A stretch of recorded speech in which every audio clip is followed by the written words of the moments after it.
para mas ma-feel namin ang buhay probinsya, nagpagawa nga kami ng ilog dapat dito sa likod ng aming bahay kubo. Pero dahil nga maliit lang itong pwesto na to, kaya tawagin na lang nating sapa. At yun nga, ang itsura ng aming likod bahay nung wala pang ayos. At ang una namin ginawa, syempre, bumili kami ng mga bato at pinalinis namin itong lugar na to. Pero sa totoo lang, matagal na naming plano ang gumawa nga ng ilog o itong sapa. Kaya nga, itong may nagbenta sa amin itong mga stepping stone, kinuha namin at parang nga maging flooring na itong aming gagawing sapa. Kasi nga para hindi siya magputik at hindi na rin kami kailangang magsementado ng lugar. Ayan, nagtanggal ng isang piraso para dun nga maghuhukay para naman dun sa gagawin na pinaka-ipunan ng tubig. Ayan, portion na yan, nakita nyo nga, medyo talagang pa-elevated na rin. Ayan, ang mga ginawa niyang panakip. Kailangan takpan para nga yung tubig ay talagang maipon sa pinaka-area na to at hindi talaga lulusot sa mga siwang-siwang. At ayun nga yung pinakatimba, babaon niya doon sa kanyang hinukay kasi doon mag-iipon muna ng tubig tapos ilalagay yung submersible pump para talagang meron tayong flowing water, yung parang meron siyang bukal. Ayan, kaya talagang inaayos niya muna. Pero ano lang to plastic muna tong kanyang pinantakip na to. Tapos yung sa ilalim, nakita niyo yung puti. Manipis na yun, parang foam. Ayan. Nilaliman niya talaga para talaga marami yung tubig na magiging stuck muna doon. Tapos hihigupin ng submersible pump. Tapos lalabas doon. Ang mangyayari, magkakaroon na ng flowing. At ayan nga, nilagyan pa rin namin ng itong trapal para mas makapal at hindi mabubutas yung plastic. Yan. Yung iba, meron talagang ginagamit para doon. Pero dahil nga, medyo nagtitipid nga kami, kung ano na nga lang yung mga available na hindi namin ginagamit, ang aming mga pinagsama-sama na dito sa paggawa ng sapa. Kasi sa totoo lang, nagtanong din kami, estimate din kami, humingi kami ng quotation at sobrang napakamahal naman palang magpagawa noong aming binabalak.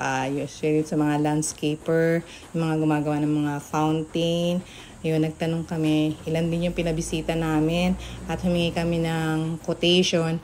Talagang hindi kakayanin ng budget. Kaya ang ginawa na lang namin, pinag-aralan na lang sa YouTube kung paano ba talaga gumagawa ng mga DIY na mga, yung tinatawag nga nilang bedrocks, yan, or mga stream, mga lang. At pagkatapos nga ng mga panonood ng mga ilang videos, mga technique o kaya mga tips na kailangan, yun nga, napagdesisyonan na namin ituloy yung paggawa ng sapa. At pagkatapos nga nilang takpan itong pinaka-area, ayan, nagsisimula na silang ayusin yung mga bato. Ayan, pinaform na para mukha siya talagang konting falls. Ayan, itinataas. Ayan. Bali, 3 lang silang gumawa niyan. Yung una, 2 yung naghakot ng bato, tapos ngayon kumuha pa kami ng isa na makakatulong. Pagkatapos, 2 araw yon na 3 yung gumagawa. Pero yung ika-3 araw, 2 na lang sila. Ayan. Ayan, talagang eto pala, kaya may mga halaman na dyan. Talagang itinanim na namin yung mga halaman dyan. Para nga kapag ginawa namin itong sapa, ay meron na talagang mga natural na nakatanim talaga dyan. Para hindi naman mainit o kaya naman ay may design na. Yan, nagtanim na talaga kami yan. At kataon naman nga na nagkaroon na ng budget, matataas na nga itong mga halaman na aming tinanim, saktong-sakto lang. At ayan, medyo yung mga bato talagang mabibigat din mga boulders yung tawag dyan sa mga bato na yan. Pina-deliver lang namin yan, in-order namin, taga Santa Maria, Bulacan pa ata yung pinagbilhan namin yan. At ayan, nakita niyo yung hose na yun ay connected na doon sa submersible pump. Nakalubog na siya. At syempre, itatago lang natin yung hose na yan dito, dyan sa mga likod-likod ng bato-bato para hindi nga kita, at yung isang dulo ay doon na nga magmumula sa may pinaka, yan yung sa kulay blue na yon. Diyan lalabas yung tubig na akala mo ay bukal na, 'di ba? Talagang kailangan lang natin gamitin ng ating pagiging creative kung paano ba ang tamang gawa. Yung mga ginamit niyang mga materyales ay in-order niya lang din sa online. Siyempre, naghanap lang din siya ng medyo mura-mura. Ayan. At itong yung blue na parang baka na yan, kulungan niya ng manok, lalagyan niya dun sa may yan, sa may portion na binutasan niya para nga hindi naman pag tumuntong doon ay malulusot, 'di ba? Kaya kailangan lagyan nung yung bakal na yan para kahit mapunta tayo doon sa lugar na butas hindi mabubuslot ang paa. At ayan, unti-unti na nilang natatapos yung ginagawa nilang formation ng mga bato dyan. Pag natapos na nga yung pag-aayos nito at gumana na talaga itong aming gagawing sapa, yan, syempre tataniman natin yung pinaka-pader na yan para mas maging maganda siya. Yan, lalagyan natin ng mga konting halaman. Mas maganda nga yung parang mga damo-damo yung itsura para mukha talaga siyang sapa. At ayan na nga, natapos na nila yung pagpapalibot ng mga bato, yung pag-aayos ng mga bato, at ayan, lumabas na nga at gumana naman yung plano kung paano magkakaroon ng parang falls dito sa ating maliit na sapa. At ayan, gumagana na siya.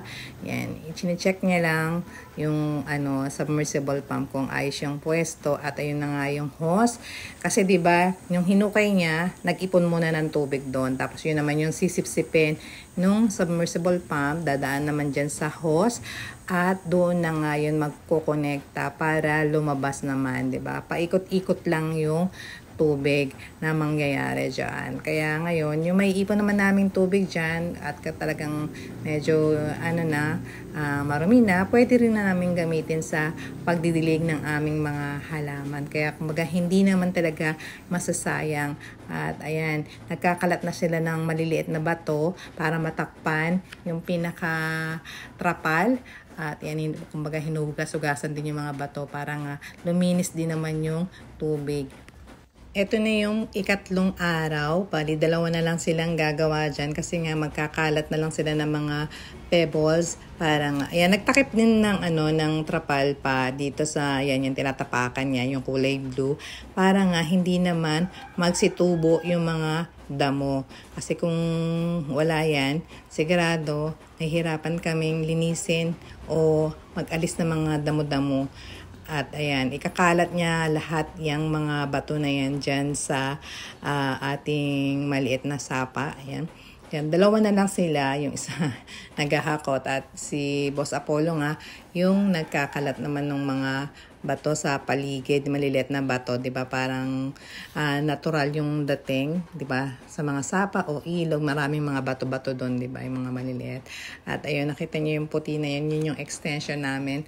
Saksakan mula doon sa aming maliit na kubo para nga gumana yung submersible pump. Siyempre, medyo itatago din natin yung yung ating extension para hindi naman siya kitang-kita. At ayan, talagang marami kaming in-order, ilang sako din na mga pebbles yung aming inilagay. Siyempre, iba-iba para may konting design. Ayan, yung may malalaki, may medium size, may maliliit. Para yung maliliit, yun naman yung pang siwang-siwang ba. At ayun, naglagay na nga ako ng mga ilang Chinese bamboo na nakapaso. Ayan, para magkaroon ng konting design na doon sa ating tinatawag na bukal. At ayan nga ang aming mga tinanim na alam ko mga palmera yan eh. Di ko lang sigurado kung anong klaseng palmera. Kasi nga 'di ba maraming klase 'yun. Pinatubo ko yan galing sa buto. At ayan nga, nung malalaki na, itinanim namin dyan sa gilid para yung buong paligid na yan, ang magiging gilid ay mga parang palm tree. Yung palm tree ba tsaka palmera pares. Tapos, ito mataas na yan, yan ay ipil-ipil. Yan ang kanilang natapos na maliit na sapa. At yung dalawang puno nga na nasa gilid ay mga Nara tree. Sa totoo lang, inanghingi lang kami nung yung pinakasanga. Ginawa namin sanang ng duyan. Pero, ayun, swerte na buhay pa yung mga sanga na yun na dapat ay panali lang ng duyan. Kaya, ayun, meron na rin kaming Nara tree. At, ayan, ang kapaligiran nitong aming sapa. Talagang feel na namin ngayon ang buhay probinsya dito sa aming lugar. Yan ay nasa likod ng aming maliit na bahay kubo din. At pupunuin lang namin ng tubig yan. Thank you for watching and don't forget to follow, like, and share. Bye!